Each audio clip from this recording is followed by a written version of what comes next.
जय हिंद मेरे प्यारे दोस्तों, कैसे हैं आप सब। आई होप अच्छे होंगे। तो आज की इस वीडियो में हम लेकर आए हैं लोकतंत्र पर निबंध। तो लोकतंत्र पर निबंध कैसे लिखना है, चलिए आज की इस वीडियो में हम देखते हैं। सबसे पहले हेडिंग डालेंगे हम प्रस्तावना। प्रस्तावना में क्या लिखना है, चलिए देखते हैं।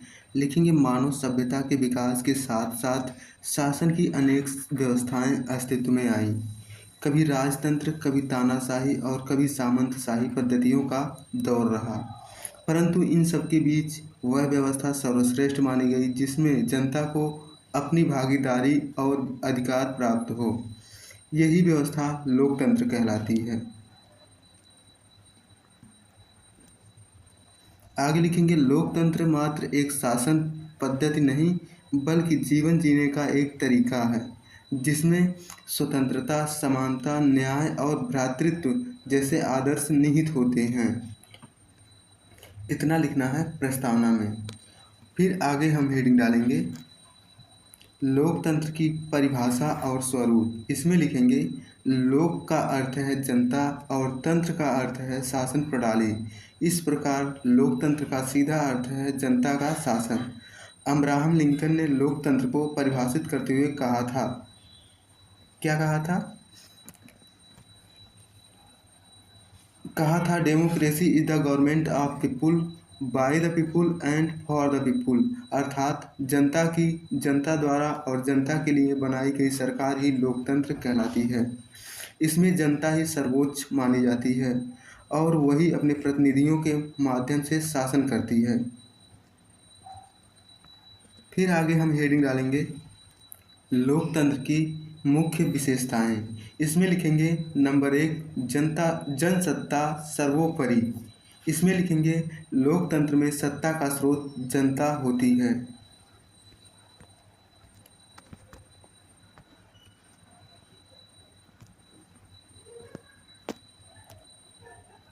नंबर 2 लिखेंगे समानता का सिद्धांत। इसमें लिखेंगे सभी नागरिकों को जाति, धर्म, लिंग, भाषा, क्षेत्र आदि के भेदभाव से ऊपर उठकर समान अधिकार प्राप्त होते हैं।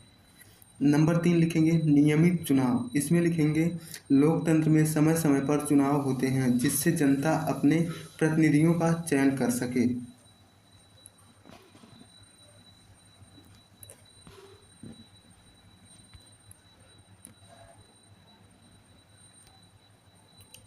नंबर 4 लिखेंगे अभिव्यक्ति की स्वतंत्रता। इसमें लिखेंगे हर नागरिक को अपने विचार व्यक्त करने और सरकार की आलोचना करने का अधिकार होता है। नंबर 5 लिखेंगे कानून का शासन। इसमें लिखेंगे सभी नागरिक कानून के समक्ष समान होते हैं, चाहे वे सामान्य नागरिक हो या उच्च पदस्थ अधिकारी। नंबर 6 लिखेंगे जन कल्याणकारी उद्देश्य। इसमें लिखेंगे लोकतंत्र का लक्ष्य केवल शासन करना नहीं बल्कि जनता के कल्याण के लिए योजनाएं और नीतियां बनाना है।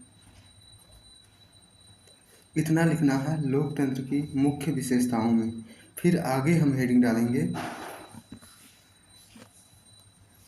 भारतीय लोकतंत्र का स्वरूप। इसमें लिखेंगे भारत विश्व का सबसे बड़ा लोकतांत्रिक देश है। 15 अगस्त 1947 को स्वतंत्रता प्राप्ति के बाद 26 जनवरी 1950 को भारतीय संविधान लागू हुआ जिसने भारत को संप्रभु, समाजवादी, पंथ निरपेक्ष और लोकतांत्रिक गणराज्य घोषित किया। इसके आगे लिखेंगे यहाँ सार्वभौमिक वयस्क मताधिकार की व्यवस्था है जिसमें 18 वर्ष की आयु पूरी करने वाले प्रत्येक नागरिक को मतदान का अधिकार प्राप्त है।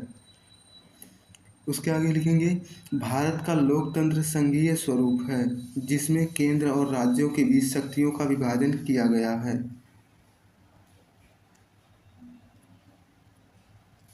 फिर आगे हम लिखेंगे यहाँ संसदीय प्रणाली लागू है जिसमें प्रधानमंत्री और मंत्रिपरिषद वास्तविक कार्यपालिका होते हैं।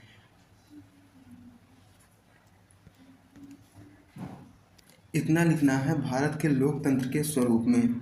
फिर आगे हम हेडिंग डालेंगे लोकतंत्र के लाभ। इसमें लिखेंगे नंबर 1 जन सरोकार। उसमें लिखेंगे लोकतंत्र जनता की आकांक्षाओं का प्रतिबिंब होता है। नंबर 2 लिखेंगे न्याय एवं समानता। इसमें लिखेंगे यह सभी नंबर 2 लिखेंगे न्याय एवं समानता। इसमें लिखेंगे यह सभी नागरिकों को समान अवसर और न्याय उपलब्ध कराता है। नंबर 3 लिखेंगे व्यक्तिगत स्वतंत्रता। इसमें लिखेंगे लोकतंत्र में प्रत्येक नागरिक को अपने विचार रखने और जीवन जीने की स्वतंत्रता होती है। नंबर 4 लिखेंगे जन कल्याण। इसमें लिखेंगे लोकतांत्रिक सरकारें जनता की आवश्यकताओं को ध्यान में रखकर योजनाएं बनाती हैं। नंबर 5 लिखेंगे शांति और भाईचारा। इसमें लिखेंगे लोकतंत्र समाज में एकता, सहिष्णुता और भाईचारे की भावना को बढ़ावा देता है। इतना लिखना है लोकतंत्र के लाभ में।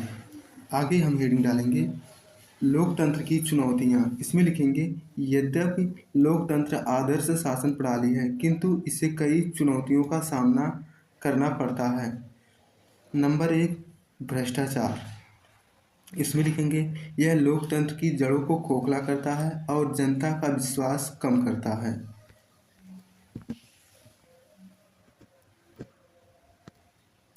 नंबर 2 लिखेंगे जातिवाद एवं सांप्रदायिकता। इसमें लिखेंगे जाति और धर्म के आधार पर राजनीति लोकतंत्र को कमजोर करती है। नंबर 3 लिखेंगे अशिक्षा और गरीबी। इसमें लिखेंगे अशिक्षित और गरीब जनता अपने अधिकारों और कर्तव्यों को पूरी तरह नहीं समझ पाती है। नंबर 4 लिखेंगे धन बल और बाहुबल। इसमें लिखेंगे चुनावों में पैसे और शक्ति का अत्यधिक प्रयोग लोकतंत्र की पवित्रता को प्रभावित करता है। नंबर 5 लिखेंगे राजनीतिक अस्थिरता। इसमें लिखेंगे दल बदल और गठबंधन की राजनीति कई बार लोकतंत्र की स्थिरता के लिए खतरा बन जाती है। इतना लिखना है लोकतंत्र की चुनौतियां में।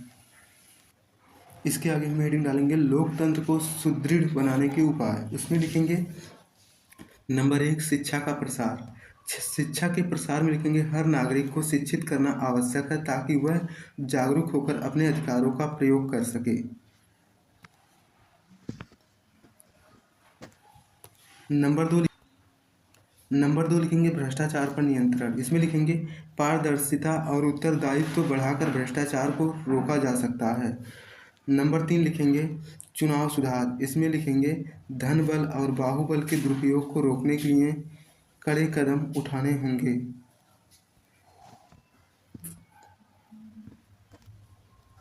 नंबर 4 लिखेंगे समान अवसर। इसमें लिखेंगे सभी वर्गों को समान अवसर उपलब्ध कराना होगा ताकि समाज में असमानता न रहे। नंबर 5 लिखेंगे जागरूक नागरिक। इसमें लिखेंगे लोकतंत्र की सफलता नागरिकों की सजगता और जिम्मेदारी पर निर्भर करती है। अब हम हेडिंग डालेंगे उपसंहार। ये हमारी इम्पोर्टेंट हेडिंग है। इसमें लिखेंगे लोकतंत्र केवल शासन की व्यवस्था नहीं बल्कि जीवन का आदर्श है। इसकी सफलता तभी संभव है जब जनता अपने अधिकारों के साथ साथ कर्तव्यों का भी पालन करे। लोकतंत्र की असली ताकत जनता की एकता, जागरूकता और भागीदारी में है। यदि नागरिक ईमानदारी, देशभक्ति और जिम्मेदारी के साथ लोकतांत्रिक मूल्यों का पालन करे तो लोकतंत्र न केवल सफल होगा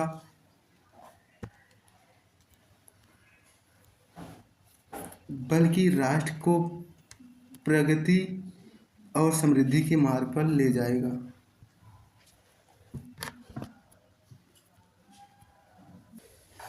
तो इस तरह से हम लोकतंत्र पर निबंध लिखेंगे। अगर ये निबंध आपको अच्छा लगा हो तो लाइक करें, दोस्तों के साथ शेयर करें, चैनल पर पहली बार आए तो सब्सक्राइब करें। फिर मिलते हैं किसी नेक्स्ट टॉपिक पर, तब तक के लिए जय हिंद।